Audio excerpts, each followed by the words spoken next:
Menurut Reeve, psychological well-being adalah kondisi di mana individu memiliki kemampuan menerima diri maupun kehidupannya di masa lalu, pengembangan diri, keyakinan bahwa hidupnya bermakna, memiliki tujuan, memiliki kualitas hubungan positif dengan orang lain, kapasitas untuk mengatur kehidupan di lingkungan secara efektif, dan kemampuan menentukan tindakannya sendiri. Saat ini, masyarakat Indonesia dihadapkan dengan pandemi COVID-19 yang merubah segala bentuk aktivitas sehari-hari. Individu dihadapkan dengan berbagai macam sistem kehidupan yang berbeda sebelum di masa pandemi, seperti sistem WFO atau work from office dan sistem WFH atau work from home yang berlaku bagi para pekerja profesional, yang mana pekerja harus mengikuti sistem-sistem tersebut.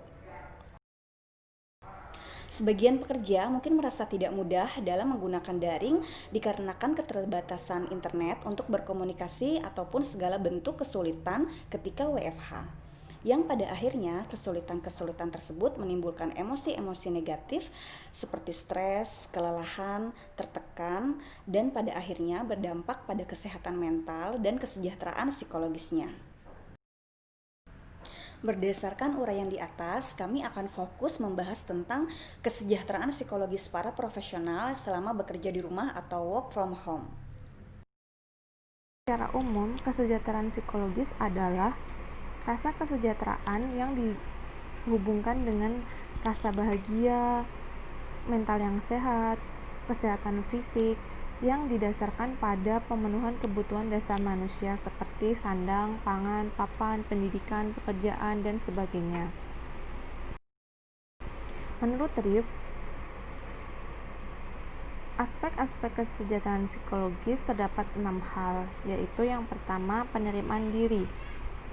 Penerimaan diri adalah bagaimana individu tersebut menerima dirinya secara apa adanya dan pengalamannya, di mana dengan adanya penerimaan diri secara apa adanya baik dari sisi positif maupun negatif, individu tersebut dapat melihat dirinya sendiri secara positif.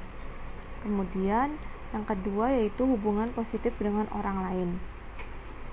Hubungan positif dengan orang lain adalah bagaimana tingkat kemampuan dalam berhubungan erat dengan orang lain, di mana hubungan interpersonal yang didasari oleh kepercayaan serta perasaan empati, mencintai dan menyayangi yang kuat. Semakin besar kemampuan individu dalam membina hubungan interpersonal, maka individu tersebut dapat memiliki perhatian terhadap kesejahteraan orang lain, mampu mencintai dan menyayangi, menjalin keintiman dengan orang lain, memahami konsep. Aspek berikutnya yaitu otonomi. Otonomi adalah tingkat kemampuan individu dalam menentukan nasib sendiri, kebebasan, pengendalian internal individual, dan pengaturan perilaku internal. Orang yang memiliki otonomi tinggi mampu menentukan keputusan bagi dirinya sendiri, dalam arti mampu melepaskan tekanan sosial dan sebaliknya. Orang yang memiliki otonomi rendah akan mengevaluasi dirinya melalui pandangan orang lain dan menyesuaikan diri terhadap tekanan sosial. Aspek berikutnya yaitu penguasaan lingkungan. Penguasaan lingkungan adalah kemampuan untuk memilih atau menciptakan lingkungan sosial yang sesuai dengan kondisi psikis individu tersebut. Individu yang memiliki penguasaan lingkungan yang tinggi memiliki rasa menguasai, kompetensi dan mengatur lingkungan, mampu mengontrol kegiatan-kegiatan eksternal yang kompleks, menggunakan kesempatan yang ditawarkan lingkungan secara efektif, dan mampu memilih atau menciptakan konteks lingkungan sosial yang sesuai dengan dirinya. Sebaliknya, jika individu memiliki penguasaan lingkungan yang rendah, akan membuat individu cenderung sulit mengembangkan diri dalam lingkungan sekitar. Kemudian kurang menyadari kesempatan yang ditawarkan lingkungan dan kurang memiliki kontrol terhadap dunia di luar diri. Selanjutnya, aspek tujuan hidup.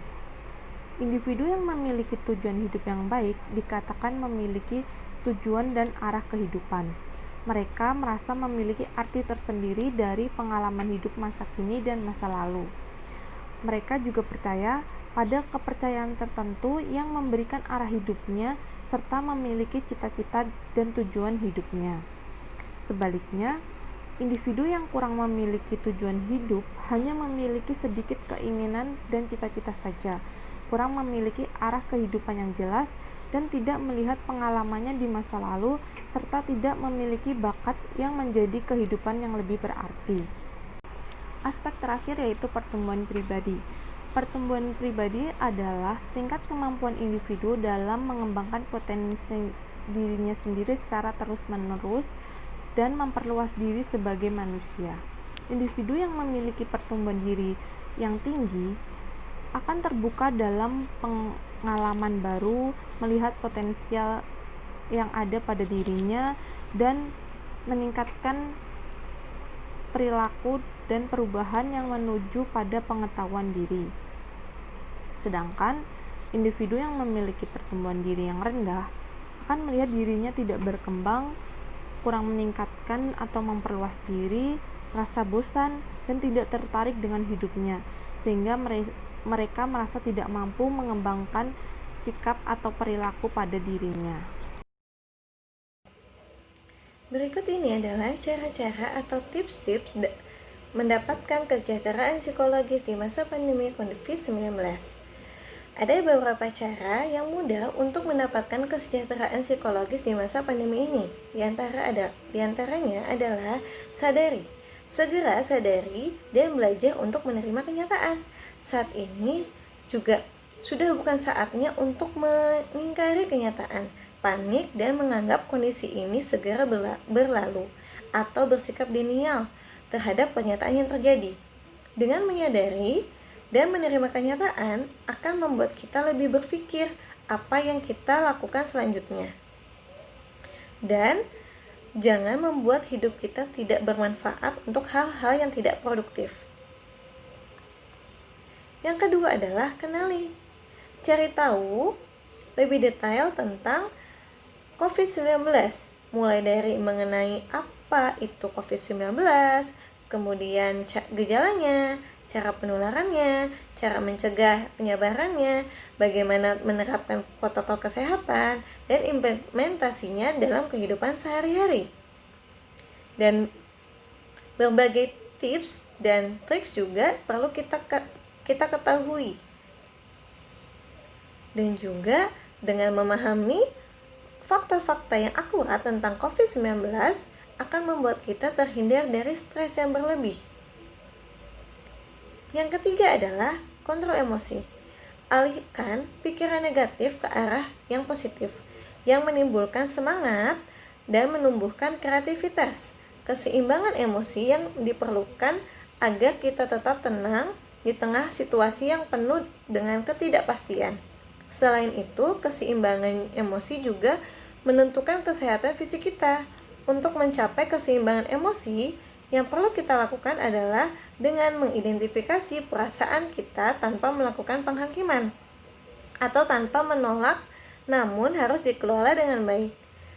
Salah satu bagian terpenting agar sukses beradaptasi di era new normal adalah menerima kenyataan bahwa hal ini adalah baru bagi semua orang. Yang keempat adalah stay connected. Sebagai makhluk sosial, usahakan tetap terhubung dengan teman-teman walaupun lewat sosial media. Bisa lewat video conference atau lewat voice call dan lain-lainnya. Usahakan juga untuk membangun atau menanyakan kabar atau mendiskusikan hal-hal yang positif dan membangun energi kepada teman-teman.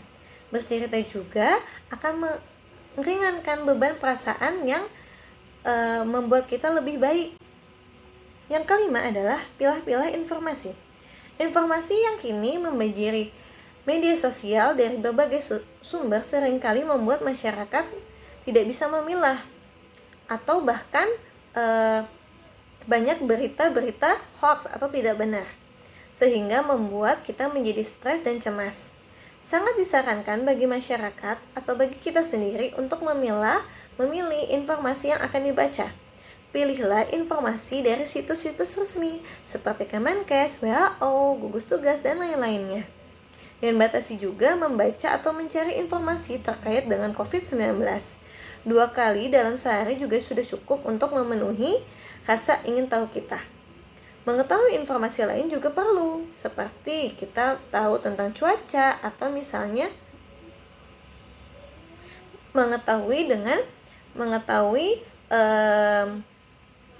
seperti kita mengetahui tentang kandungan gizi atau bagaimana cara meningkatkan kesehatan tubuh kita.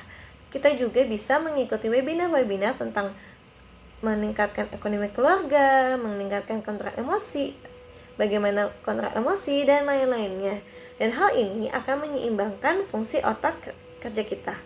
Yang keenam adalah aktivitas fisik. Kesehatan tubuh perlu dijaga dengan berolahraga secara ringan dan teratur agar kita dapat lebih sehat. Dan kita bisa melakukan beberapa aktivitas seperti latihan pernafasan secara teratur, kemudian stretching, yoga, atau meditasi. Dan berbagai penelitian memperlihatkan hubungan positif antara stres dan aktivitas fisik. Semakin baik kita beraktivitas fisik, semakin baik atau semakin rendah tingkat stres yang dimiliki. Aktivitas fisik dan olahraga terbukti dan berperan penting dalam manajemen stres karena dapat menurunkan hormon stres seperti adrenalin dan kortisol pada tubuh. Dan pada saat yang sama, aktivitas fisik juga menstimulasi produksi endorfin yang memberikan perasaan rileks. Selain aktivitas fisik, kita juga bisa lakukan dengan cara bebersih di rumah atau bebersih lingkungan agar tetap sehat. Patuhi juga protokol kesehatan ya. Yang ketujuh adalah istirahat cukup dan bersantai. Yang ketujuh adalah istirahat cukup dan bersantai. Jangan lupa gunakan waktu kerja di rumah untuk beristirahat atau bersantai dengan keluarga. Lakukan aktivitas fisik. Yang ketujuh adalah istirahat cukup dan bersantai. Jangan lupa gunakan waktu kerja di rumah untuk beristirahat atau bersantai dengan keluarga. Lakukan aktivitas lain yang Anda sukai atau merupakan hobi untuk mengalihkan perhatian yang selalu fokus pada pandemi COVID-19 atau pekerjaan yang membuat Anda stres. Berkebun, menjahit, bermain bersama keluarga merupakan juga alternatif yang menyehatkan dan mempererat hubungan dengan keluarga. Yang kedelapan adalah konsumsi makanan seimbang. Mulailah untuk mengkonsumsi jenis-jenis makanan yang mengandung unsur nutrisi yang sehat untuk meningkatkan keseimbangan tubuh.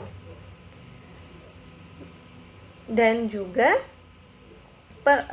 perlunya makanan sehat seperti perbanyak minum, kemudian makan sayur-sayuran, dan juga buah-buahan untuk meningkatkan aktivitas kesehatan kita. Yang terakhir adalah tingkatkan kualitas kehidupan dengan spiritualitas. Dan dalam situasi ini yang beragama meningkatkan intensitas dan kualitas beribadahnya merupakan hal yang sangat membantu meningkatkan ketenangan ketimbang menyalahkan situasi atau penentu kebijakan. Seperti kita dapat memanage kehidupan psikologis dengan meningkatkan kehidupan spiritual akan meningkatkan kedamaian hati.